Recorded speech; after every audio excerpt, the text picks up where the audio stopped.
Hi guys! Magandang umaga o tanghali sa inyo pong lahat. Pasensya, haggard po tayo. Anyway, ibabalita ko lang po itong isang congressman kung saan nabisto niya na meron palang inilaan na 756 million para sa Dolomite Beach under BBM administration. 2023 po inilaan itong 756 billion. At ayon po sa isang congressman na nagngangalang Robert Nasal, Congressman Robert Nasal, sabi niya, ito yung post niya, ghost po ba ito? Ayon sa COA, 8 proyekto ng Manila Bay program na may kabuuang halaga na 756 million o halos kalahati ng pondo noong 2023. Sino na po ang presidente noong 2023? Di ba si BBM ay walang anumang physical na accomplishment. Hindi nga natin po alam itong pondong ito dito lang natin lalaman kay Congressman Robert Nasal. Ituloy natin yung pagbabasa. Bilang kinatawan ng bagong henerasyon party list. So ito po yung party list ni Congressman Robert Nasal, bagong henerasyon party list. Naninindigan akong dapat tiyakin ang tapat, malinaw at kapaki-pakinabang na paggamit ng pondo ng bayan. Ang bawat piso galing sa buwis ng mamamayan ay dapat may konkretong resulta, nakikita, nararamdaman at tunay na nakakatulong sa tao. Hindi pwedeng puro plano o papel lang. Dapat may malinaw na direksyon, sapat na transparency at pananagutan sa bawat proyekto. So, ayon po daw sa COA, mayroon pong 8 proyekto ng Manila Bay. 8 pa 8. At ito'y nagkakahalaga ng 756 million. So napatanong po si Congressman Robert Nasal, ghost po ba ito? Wala po tayong balita na may nangyaring infrastructure o may nangyaring proyekto o may nagawang proyekto noong 2023. Hanggang ngayon po wala tayong nakikita. Ano po ba ito? For maintenance? Napakalaki namang halaga nito for maintenance. 756 million. Yung iimbestigahan ni Ridon ay 389 million lang. Yun na po yung kabuuan ng Phase 1 project sa Manila Bay. Kasama na po ang Dolomite Beach doon, kung saan nasa 28 million lang yata yun, itong Dolomite. So ito pong pagsisiwalat, hindi po yata kinagat ito ng mainstream media. Ewan ko So ito po si Congressman Robert Nasal. Ayan po yung Wikipedia niya. Hindi ko na po ni-research kung sino itong congressman na to. Ayan, member of the Philippine House of Representatives for the Bagong Henerasyon Party List, presided by Bernadette Herrera. Siguro natapos na po yung termino ni Bernadette Herrera, so siya ang pumalit. Si Bernadette Herrera po, kung hindi ako nagkakamali, ito po yung magandang mistisang babae na maliit at talagang lumalaban sa korupsyon. So ayan po si Congressman Robert Nasal, at meron pa ritong quotational frame. Basahin din natin.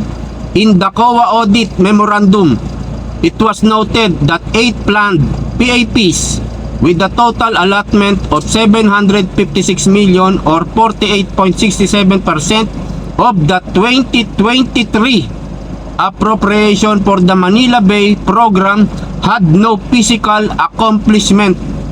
Ano po ba ang ibig sabihin nun? Ghost po ba ito? Ayan po, bagong henerasyon party list representative Robert Nasal. So sige, Congressman Ridon, imbestigahan mo itong Dolomite Beach at baka may magbanggit nito na congressman o kaya baka si Congressman Robert Nasal ang magbanggit nito mismo sa'yo. Paano mo ito sasagutin? At sana maipatawag din ng COA kung totoo ba ito.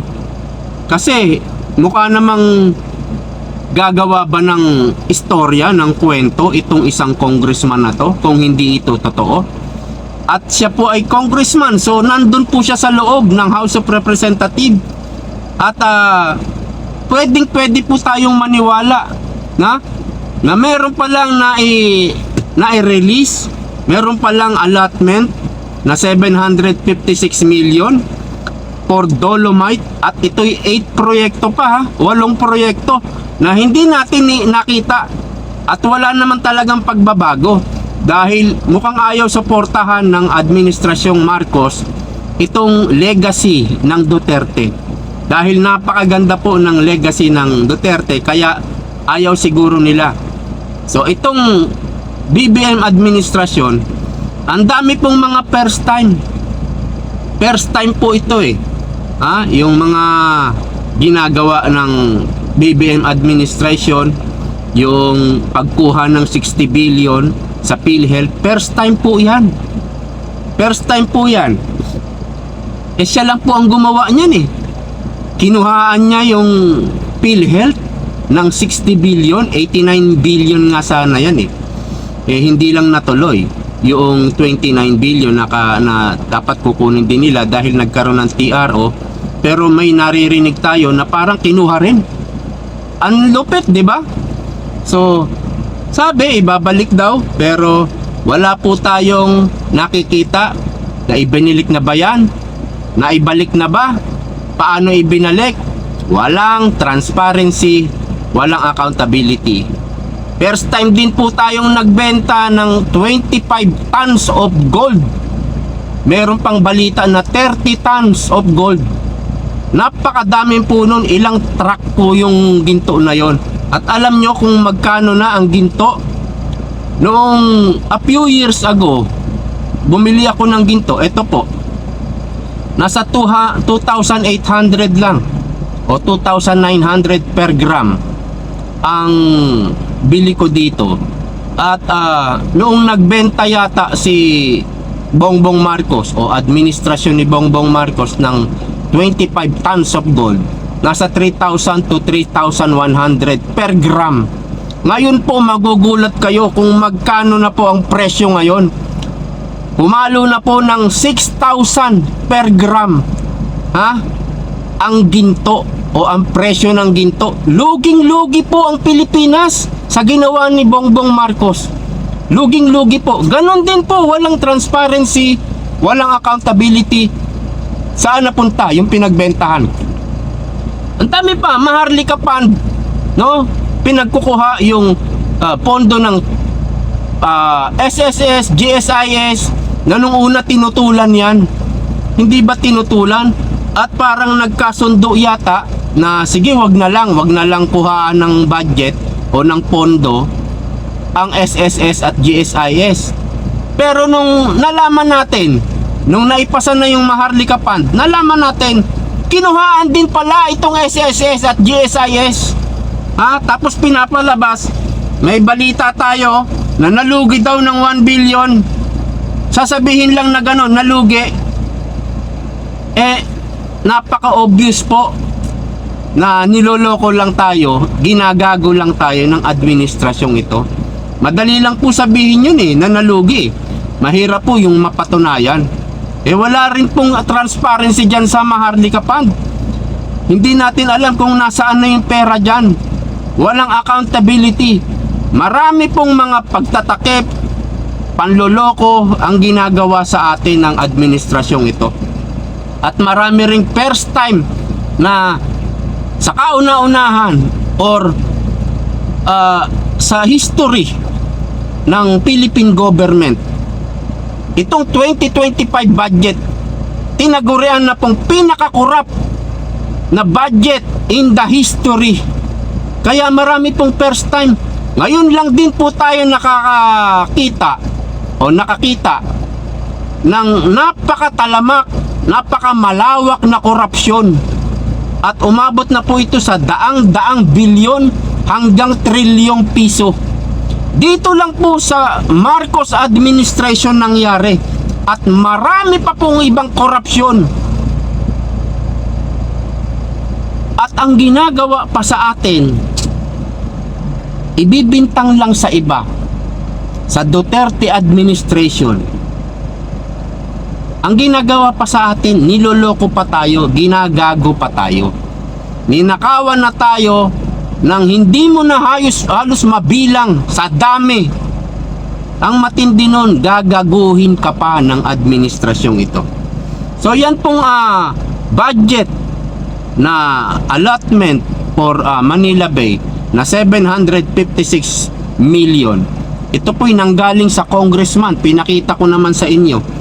At sabi niya, ito po'y ayon sa COA. So maaari pong totoo ito, kaya lang parang hindi pinipick up ng mainstream media. At parang hindi po naibabalita ng malawak.